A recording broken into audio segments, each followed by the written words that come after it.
Bismillahirrahmanirrahim. Assalamualaikum warahmatullahi wabarakatuh. Perkenalkan, nama saya Alvan Rasana dengan NIM 2106135. Di sini saya akan mempresentasikan tentang proses kompilasi pada bahasa pemrograman tertentu, yaitu kompilator dan aturan produksinya, untuk memenuhi tugas mata kuliah dari teori bahasa dan otomata. Yang pertama, proses kompilasi pada bahasa pemrograman tertentu. Compiler adalah suatu program yang dapat membaca suatu bahasa pemrograman, yaitu source language, dan kemudian diterjemahkan ke dalam bahasa pemrograman yang lain, yaitu Path Analysis. 1. Lexical Analyzer. Pada compiler, Lexical Analyzer bisa disebut dengan sebagai scanner. Lexical Analyzer adalah tahapan pertama yang dilakukan pada compiler. Proses yang dilakukan pada tahapan ini adalah membaca program sumber karakter per karakter.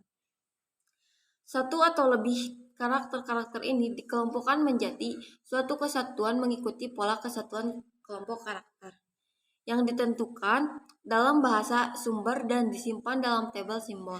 Sedangkan karakter yang tidak dibaca akan disebut sebagai token yang tak dikenal. Yang kedua, syntax analyzer. Setelah tahapan lexical analyzer selesai, berikutnya adalah tahapan syntax analyzer atau biasa juga disebut parser. Pada tahapan ini, token yang didapat dari hasil lexical analysis diurutkan atau disusun lalu dikelompokkan ke dalam suatu struktur tertentu secara spesifik. Yang ketiga, semantic analyzer. Setelah tahapan syntax analyzer selesai, berikutnya adalah tahapan semantic analyzer. Tahapan semantik ini merupakan tahapan yang penting karena merupakan pusat dari tahapan kompilasi dan juga merupakan jembatan antara fase analis dan fase sintetis pada compiler. Pada tahapan ini, program sumber akan diperiksa untuk mencari kemungkinan kesalahan semantik dengan cara memanfaatkan struktur hierarkikal yang berhasil dari tahapan syntax analyzer. Pada tahapan ini akan dihasilkan suatu kode yang executable pada kompilasi yang sederhana, lalu dimanipulasi dengan berbagai optimization dari translator sampai nanti benar-benar executable dihasilkan. Kemudian fase sintesis. Yang pertama ada intermediate code generator, yaitu tahapan awal dari fase sintesis. Proses yang dilakukan pada tahapan ini membangkitkan suatu kode berdasarkan parsing tree. Lalu selanjutnya diterjemahkan ke dalam bentuk tree address code, quadruples atau triples. Yang kedua, kode optimizer.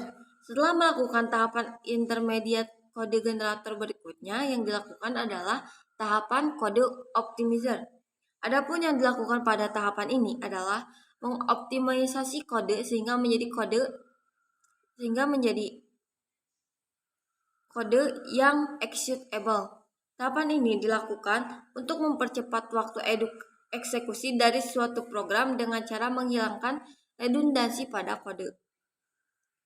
Kemudian kode generator merupakan tahapan terakhir pada proses kompilasi. Pada tahapan ini akan dilakukan penentuan register untuk masing-masing variabel. Lalu instruksi-instruksi dalam bentuk antara akan diterjemahkan ke dalam bahasa mesin dan akhirnya akan menghasilkan relocatable machine code atau assemble code. Yang kemudian ada simbol table manager. Simbol table adalah sebuah struktur data dengan record untuk setiap identifier dengan file-file untuk setiap atribut dari identifier tersebut. Kemudian ada error handle, merupakan bagian dari compiler untuk menangani dan melaporkan jika ditemukan suatu error. Yang kedua, contoh aturan produksi sesuai ketentuannya, yaitu notasi aturan produksi alpha menghasilkan beta. Alpha dituliskan dengan huruf besar, tidak boleh kosong dan tidak boleh juga terminal. Kemudian beta dituliskan dengan huruf kecil dan boleh memiliki variabel yang terletak di paling kanan. Alfabet D menghasilkan terminal C dan beta D. Kemudian alfabet C menghasilkan CB, alfabet A menghasilkan alpha, dan alfabet C menghasilkan CD, lalu ada alfabet D menghasilkan AB. Mungkin sekian yang dapat saya sampaikan. Mohon maaf apabila ada kesalahan. Wassalamualaikum warahmatullahi wabarakatuh.